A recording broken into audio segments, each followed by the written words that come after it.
குடும்பத்தோட சந்தோஷமா போயிட்டு இருந்த போதுதான் திடீர்னு அப்படி ஒரு சத்தம்.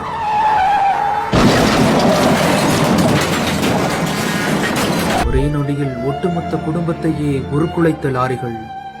தருமபுரி மாவட்டம் தொப்பூர் கணவாய் பகுதியில பெங்களூர் மற்றும் சேலம் தேசிய நெடுஞ்சாலையில சேலம் நோக்கி 2 லாரிகள் மற்றும் கார் என 3மே போயிட்டு இருந்திருக்குது. இந்த நிலையில மகாராஷ்டிராவில இருந்து திருநெல்வேலிக்கு வில்லியம்ராஜ், ராஜா, ரேணுகா, ஜெனிஃபர் என ஒரு ஃபேமிலி அந்த கார்ல போயிட்டு இருந்திருக்காங்க.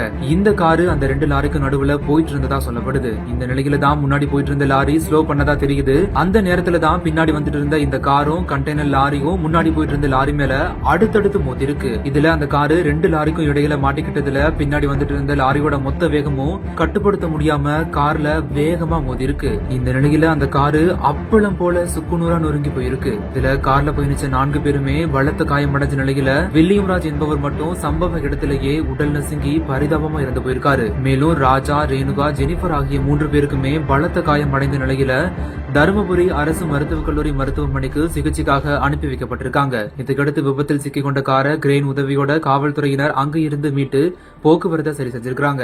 MCR Pure Cotton Club, formals and casual shirts.